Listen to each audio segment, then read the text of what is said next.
الحمد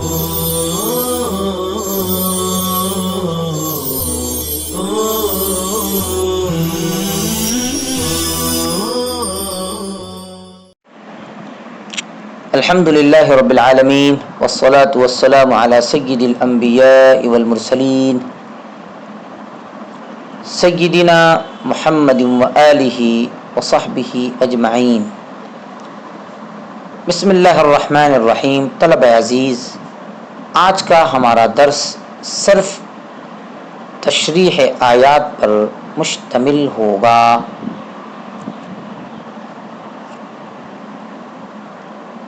عسیٰ ربکم ان یرحمکم وان عدتم عدنا، اس میں رسول اللہ صلی اللہ علیہ وسلم کے زمانے کے یہودیوں سے خطاب ہے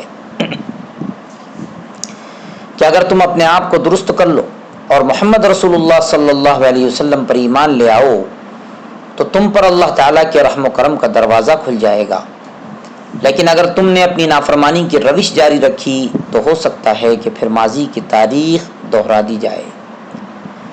یہ تو دنیا کا معاملہ ہے، اس کے علاوہ آخرت میں بھی دوزخ میں داخل کیے جاؤں گے۔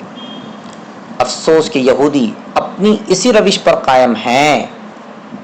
وہ 1948 سے پہلے تک یورپ کے مختلف ملکوں سے نکالے اور دھتکارے جاتے رہے اور تباہ و برباد کیے گئے۔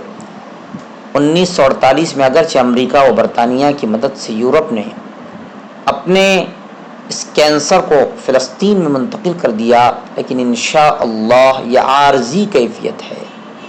بالآخر مسلمانوں کو فتح ہوگی اور یہودیوں کو شکست، لیکن اس کے لیے صرف جنگی جد و جہد کافی نہیں،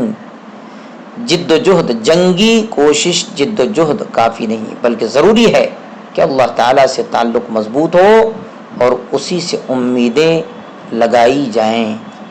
ان ھذا القرآن یہدی للتی ہی اقوم۔ اقوم کے معنی ایسے راستے کے ہیں جو سیدھا ہو، انصاف پر مبنی ہو اور درست ہو۔ مطلب یہ ہے کہ قرآن مجید نے زندگی کے تمام مسائل میں ایسے طریقے کی رہنمائی کی ہے جو انسان کے لیے فائدہ مند ہے اور عدل اور میانہ روی پر مبنی ہے، اس لیے دنیاوی فائدے کے اعتبار سے بھی یہی راستہ اختیار کیے جانے کے لائق ہے، اور آخرت میں بھی اس پر اجر و ثواب حاصل ہوگا۔ وَكَانَ الْإِنسَانُ عَجُولًا، انسان کی فطرت میں جلد بازی ہے، وہ نتیجے کے لیے انتظار کرنا نہیں چاہتا۔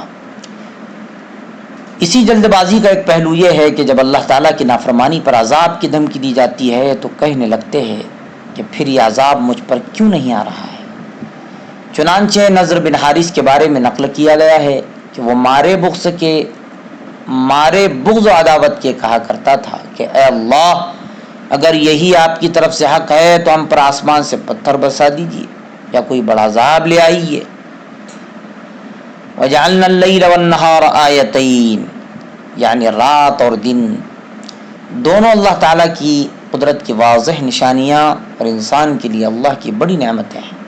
رات کی تاریکی بھی بڑی نعمت ہے، کیونکہ اسی تاریکی کی وجہ سے رات کے وقت سکون اور خاموشی چھا جاتی ہے، کاروبار زندگی کا شور و ہنگامہ رکا رہتا ہے اور انسان میٹھی نیند سو پاتا ہے۔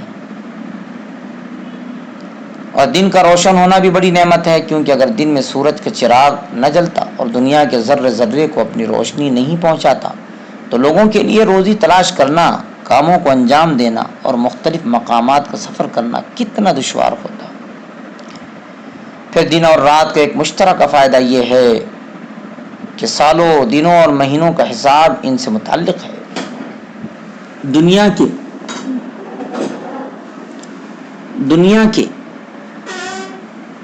دنیا کے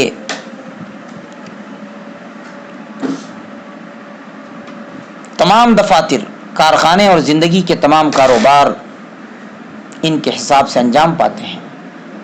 فمحونا آیت اللیل کا ایک ترجمہ یہ بھی کیا گیا ہے کہ ہم نے رات کی نشانی کو مدھم کر دیا۔ ایسی صورت میں اس سے چاند مراد ہوگا جو رات میں نکلتا ہے اور جس کی روشنی سورج کے مقابلے مدھم ہوتی ہے۔ جیسے سورج کی روشنی دن میں دوڑ دھوپ کو آسان کر دیتی ہے، اسی طرح چاند کی روشنی آنکھوں کے لیے ٹھنڈک اور دل کے لیے سرور کا باعث ہوتی ہے۔ وَكُلَّ إِنسَانٍ أَلْزَمْنَاهُ طَائِرَهُ فِي عُنُقِهِ۔ عمل کو گلے کا ہار بنانے سے مراد یہ ہے کہ جیسے کوئی شخص ہار پہنے ہوئے ہو تو وہ ہر وقت اس کے گلے میں لٹکتا رہتا ہے، اسی طرح انسان کے اعمال کا ریکارڈ ہر وقت لکھا جا رہا ہے، دن ہو یا رات، روشنی ہو یا تاریکی، لوگوں کے درمیان ہو یا تنہائی میں، انسان کے مرنے کے بعد یہ پورا ریکارڈ محفوظ کر دیا جائے گا۔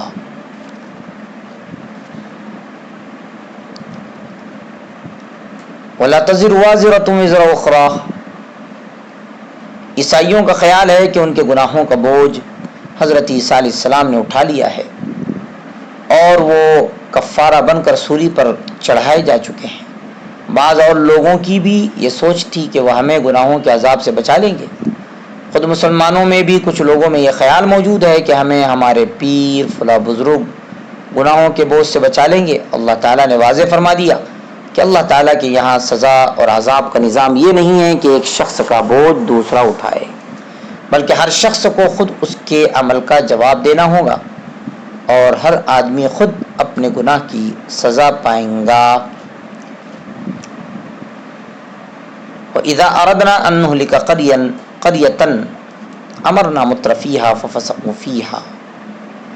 یعنی دنیا میں اللہ تعالیٰ کسی قوم پر اس وقت تک اپنا عذاب نازل نہیں فرماتے جب تک کہ دعوت حق ان کو نہ پہنچا دی گئی ہو۔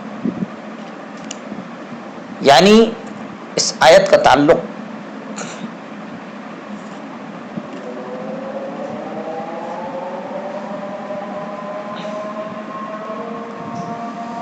دنیا کے عذاب سے ہے۔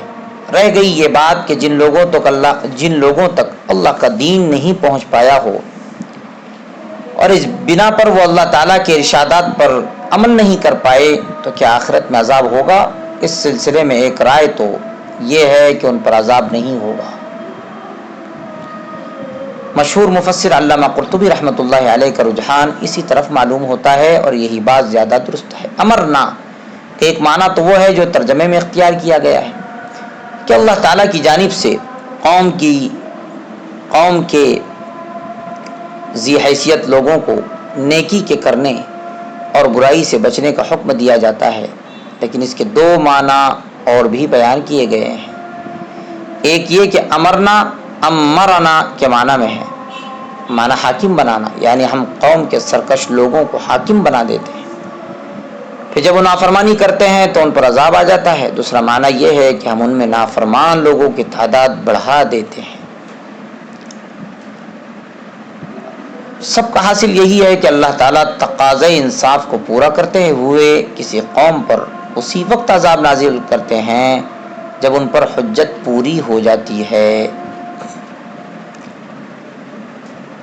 من کان یرید العاجلۃ عجلنا لہ، لہذا اگر دنیا میں کوئی شخص راحت و آرام کے اسباب اور مال و دولت کے خزانوں کا مالک ہو جائے تو یہ نہ سمجھنا چاہیے کہ آخرت میں بھی اسے اللہ کی نعمتیں حاصل ہوگی، کیونکہ یہ حقیقت میں اللہ کا انعام نہیں ہے بلکہ اللہ تعالیٰ کی طرف سے ڈھیل ہے۔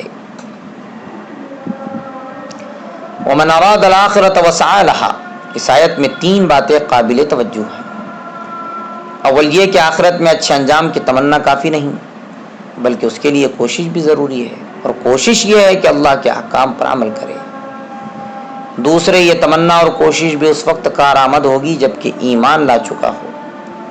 اگر ایمان تو نہیں لایا لیکن دل میں جنت کی تمنا بسائے ہوئے ہے اور بظاہر اچھے کام کر رہا ہے، تب بھی آخرت میں نجات حاصل نہیں ہوگی۔ تیسرے، دنیا کے طلبگاروں کے لیے اللہ تعالیٰ نے فرمایا کہ ہم جس کو چاہیں گے دیں گے اور جتنا چاہیں گے دیں گے، سبھی کو دینے کا وعدہ نہیں فرمایا، لیکن جو لوگ آخرت کے طلبگار ہیں اور اس کے لیے کوشش کرتے ہیں تو اللہ تعالیٰ نے وعدہ فرمایا کہ ان سب کی کوششیں کامیاب ہوگی اور انہیں آخرت میں اجر ملے گا۔ وللآخرۃ اکبر درجات و اکبر تفضیلا، یعنی دنیا میں بھی نعمتوں اور راحتوں کے لحاظ سے سب ایک درجے میں نہیں ہیں، اور آخرت میں تو ان کے درجوں میں اس سے بھی زیادہ فرق ہوگا، یہاں تک کہ کوئی جنت میں ہوگا اور کوئی دوزخ میں ہوگا۔ صلی اللہ تعالی علی خیر خلقہ سیدنا محمد و آلہ و صحبہ اجمعین برحمتک یا ارحم الراحمین۔